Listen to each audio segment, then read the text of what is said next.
The Puget Sound, a seemingly harmless body of water stretching 100 miles in the state of Washington, from Deception Pass down to Olympia. In the Puget, the Pacific Ocean is met with rushing mountain freshwater, making it the second largest estuary in the country, and a thriving ecosystem. It is here that families gather for picnics, friends grab their coolers for sunny beach days, and young couples happily get sunburned on their stand-up paddleboards. But the Puget has a secret. What's lurking beneath those depths? Well, that's what you'll find out as you enter the Puget Zone. The Puget Sound is home to over 3,000 species of marine invertebrates. Under the surface, a kelp crab tries to fight a 6'1" diver. A sea cucumber is vibing, and a leather sea star is tired of people asking if this is the Krusty Krab. However, there's one Puget native that we've noticed has been exhibiting odd behaviors. The Great Pacific Octopus. Here, you can see one of its tentacles. What's that? It's not alone. This must be a zombie apoctopus. It's simply remarkable. Tropical octopuses, cold water octopuses, deep sea octopuses, and they're all here in the Puget. We've got to find out why. Now, these files in this vial just washed up on shore. I believe they have the answers that we're looking for. Let's find out. Let's take a look at what we've got in these files. Who do we have up first? It looks like we have the giant Pacific octopus. Known to be found in the coastal North Pacific, they are the largest octopus species in the world, often weighing over 50 pounds, with an arm span longer than the length of a car, over 13 feet sometimes. And they have insanely strong suckers. A single sucker can lift up to 35 pounds. But I had you kids. They're also known to be brainiacs. Research indicates that GPOs can recognize faces and complete various puzzles. So, what are they doing here? Oh, it looks like they're the leader of the Apoctopus Army, the strategist in organizing octopus homies from across the globe to bring about change. Back to the files for our next Apoctopus Army member. Let's see what we got. It looks like the mimic octopus. Found in the waters around Sulawesi and Bali, Indonesia, they are as elusive as they come, having only been recently discovered in 1998 off the coast of Sulawesi, Indonesia. Now, most octopuses are found near reefs, but these guys prefer muddy river mouths and estuaries. I mean, who needs protective structure when you have a superpower? What might that be? Well, they are masters of disguise, capable of mimicking other animals like lionfish, sea snakes, and flatfish. That makes them one of the first known species observed by scientists to impersonate other creatures. Let me tell you how crazy that is. Divers have seen mimic octopuses ward off pesky damselfish by slithering their tentacles like sea kraits, a sea snake with a powerful neurotoxic venom that eats damselfish. How wild is that? I mean, look at them. They look pretty villainous to me. In this army, they are the stealth specialists of the Apoctopus Army. They are tasked with infiltrating topside headquarters using hypnotic, shape-shifting tentacles to locate terrestrial leaders. We've already learned about 2 incredible octopuses in the Apoctopus Army. I wonder who's up next. It's the coconut octopus, normally found in the Indo-Pacific. They are the only currently known invertebrate to use tools. As their name suggests, these octopuses have been observed using coconut shells and clam shells for protection. To carry the shells, they are one of only 2 known octopus species to use bipedal locomotion like us. It gives divers quite the chuckle to see these guys on 2 legs, kind of like stilt walking. The save-for-later mentality of these octopus suggests advanced planning. Not only do they use them for shelter, the act of carrying empty coconut shells as a mobile home is what's stunning scientists. What are they doing in the army? Oh, Bob who? It looks like they're the artisan of the Apoctopus Army, a true jack of all trades, capable of creating any device or tool to use to convince the landlubbers. Convince us. So far, the octopuses in the Apoctopus Army have had fascinating attributes, but we still need to find the motive. Let's check out the next member, which is the blue-ringed octopus. Normally found in the Pacific and Indian Oceans, these cuties can often be the size of a golf ball. When threatened, they display glowing blue rings as a warning of its venom that induces paralysis, leading ultimately to fatality. Their toxin is believed to be one of the most potent on Earth, and there is no antidote. It carries enough venom to kill 26 adult humans within minutes. That's pretty crazy. I mean, look at them. Whoa! Talk about a jump scare. It seems like they're the ninja of the Apoctopus Army. Fun size, but lethal. Hiding in the shadows, waiting for the opportunity to make a difference. We're down to our final case file. Our last Apoctopus Army member must be the Dumbo octopus, found deep in the open ocean. Their fins resemble the ears of the classic Disney character, Dumbo the elephant. As you can see, their arms are connected by webbing, making them look like umbrellas when spread. Dumbo octopuses are found deep in the open ocean, the deepest out of all of its octopus buddies. They live down to depths of at least 13,000 feet. The deepest Dumbo sighting was at 23,000 feet in the Java Trench in the Indian Ocean. Now, they live so deep that they usually don't have any natural predators, so there's not much need for an ink sac. Do you remember Pearl from Finding Nemo? Well, Pearl was inspired by the Dumbo octopus. So when she got spooked and said, "Aw, you guys made me ink," well, she was fibbing a little bit. Let's find out what they're doing in the Army. Are they at Cracker Barrel? Well, anyway, it seems like they're the mascot of the Apoctopus Army. They hover adorably with its little ear flaps, they organize team brunch, and they provide moral support. Wow, they seem like my kind of people. Now that we know what we're up against, it's time to find out why these octopuses are going rogue and craving terrestrial brain. Come on. This vial contains what's infected the octopuses. Let me break it down for you. Each drop in this flask contains a clue as to how the infection started.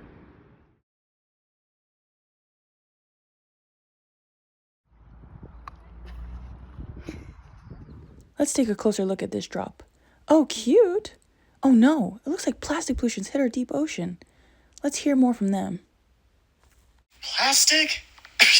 Yeah, I've heard of it. Just last week, my cousin Vinny was making up to the water column for some krill, and then boom! A plastic bag got stuck into his grill acres. He was out for 2 to 3 weeks. Did you know about 32% of all plastic packaging makes its way to our oceans? That's just one big old garbage truck of plastic every minute and every day. Entering our home. Not too long ago, they found a grocery bag in the Marianas Trench. That is 36,000 feet down. If that doesn't say something, I don't know what will. Wow, that's heavy stuff. That's one piece of this troubling puzzle. Let's see if another drop can shed more light on it. One drop is all it takes. Looks like we have an artistic humpback wrasse in this drop. I like it. Picasso. Oh, and he's got tuna friends. Oh no, there are too many commercial fishing boats. This must be overfishing. Let's hear what this humpback wrasse has to say about overfishing. Feels like we're living in an episode of Scare Tactics. Each day on the reef, we've got to keep an eye out for a fishing net or worse, cyanide poisoning and dynamite used to expose coral. Still waiting for Tracy Morgan to tell us it's a prank. Unfortunately, overfishing, or the removal of species faster than they can repopulate naturally, is real and is one of the greatest threats to our ocean. Most bottom trawling nets are larger than the size of a soccer field. You can catch a Boeing 747 with that. Over 29% of the world's fish stocks are overfished, and 61% have been fished to capacity. Us humpback wrasses, we used to be called the queens and kings of the coral. now have been fished to near extinction. 50% of us have been lost in the last 30 years. And don't get me started on bycatch. The unwanted creatures tangled by nets. Over 300,000 whales and dolphins' lives are consequently taken each year. As Van Gogh wrote, if you truly love nature, you will find beauty everywhere. Help us do better at keeping our oceans beautiful. Hurts to see so many species struggling to survive the increasing demands of our fishing and seafood industry. One more drop should give us the bigger picture of the status of our oceans. Ain't all sugar, spice, and everything nice in these drops. What are sea turtles doing on a subway? Shouldn't they be on the beach or in the ocean? Did you know Florida not only has beautiful beaches, but impressive mangroves? Mangroves protect coastlines, act as nurseries, and absorb nearly 10 times more carbon dioxide than terrestrial forests. This droplet must be habitat loss. In the last 40 years, we've lost over 25% of our mangrove forests. Let's hear more about habitat loss from the Kemp's Ridley sea turtle. Last week, my wife had her first arrabata, where all the amazing moms head to shore to lay eggs. Only this year, there was no beach. Instead, there were beach huts, lawn chairs, and giant umbrellas. They've even placed huge rock walls on shore that we can't climb over. Or the sand is so hard from beach drivers, we can't dig our nests. Even if we do lay our eggs, our hatchlings get confused by the city lights, thinking they're the moon, and can't find their way home. Mangroves, seagrass beds, coral reefs, and kelp forests. It's been estimated that 30 to 50% of vulnerable marine habitat have been lost. We could really use better protection and regulations. It's heartbreaking to see how much our oceans have changed in the last century, but there's always hope. Who better to turn to than those affected the most? From cephalopod to cephalopod, tell me, what can we do to help our oceans? Smash it! Let's do it! Turns out, the zombie Apoctopus Army wasn't trying to eat our brains, they wanted to change our minds. Now it's up to each of us to find an antidote, and I know just the critters to help. Follow me! So what exactly did the Apoctopus Army so eloquently say? Well, General GPO explained that to reverse the virus's effects, we need to become guardians of the ocean and develop an antidote. For that, we're going to need a sidekick, of course. Here we have 4 Puget Sound critters ready to help save the day. Let's go through each of their profiles before choosing our partner. First up, we have Player 1. I wonder who this little fella is. Oh my goodness! It looks like we have a Pacific spiny lumpsucker, codename Lumpy. Specialties: marine equipment specialist, capable of creating technology to remove plastic from the ocean. Fun facts: they're often called golf balls with fins. Their body is covered with a coat of armor of lumpy, bony plates called tubercles. Lumpsuckers are named after its modified pelvic fin that acts as a suction cup to anchor to its typically high current environment. Now, Lumpy's proposed antidote is to reduce the usage of single-use plastic. That means bringing reusable shopping bags to stores. It also means that you can replace plastic bottles, straws, and cutlery with reusable versions. Love that, Lumpy. Now, let's go back to the other profiles to see the other sidekicks.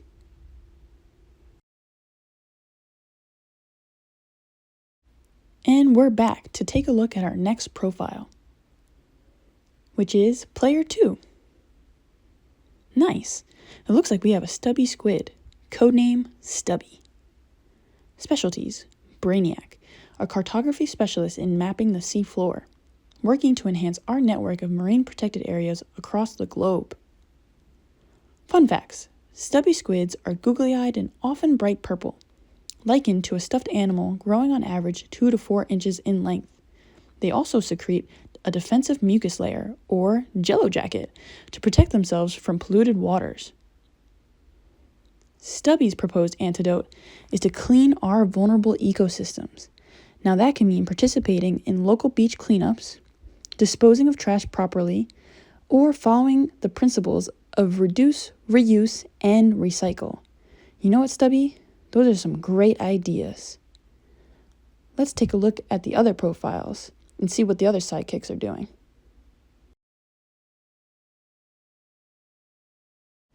Let's see who we have up next. Looks like player 3. Oh, it's the Puget Sound king crab, codename Krabby.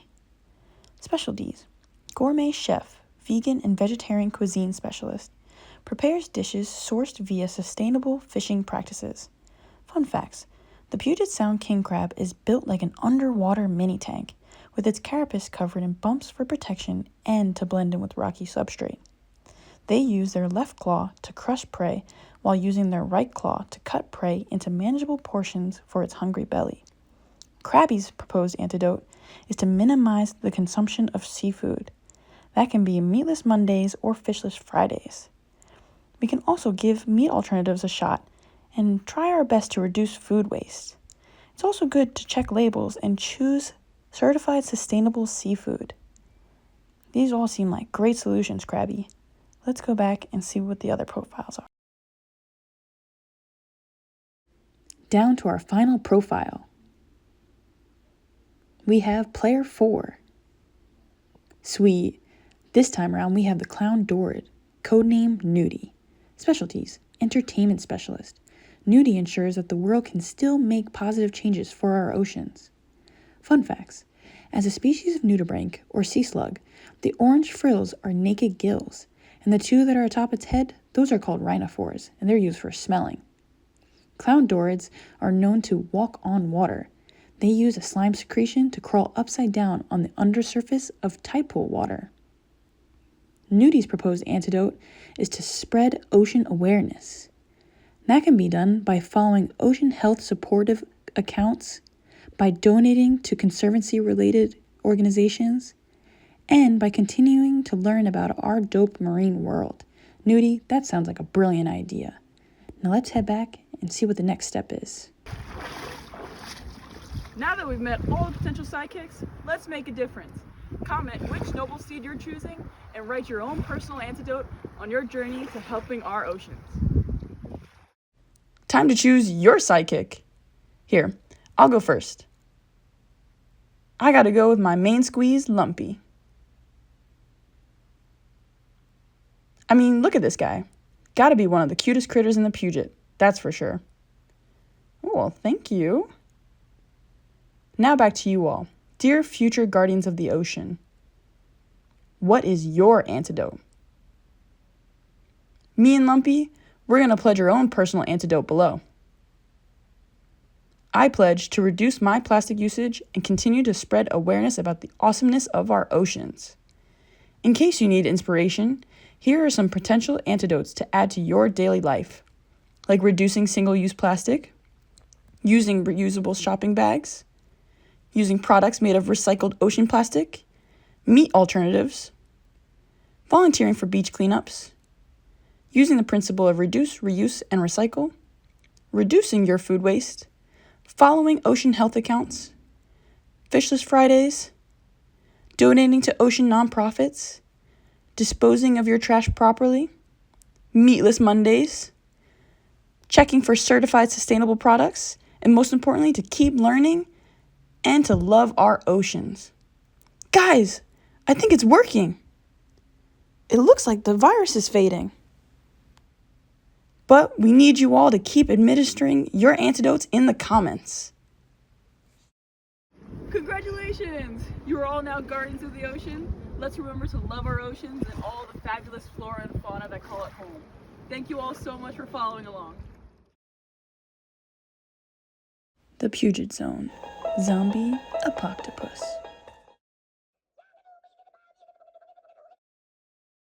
What was that?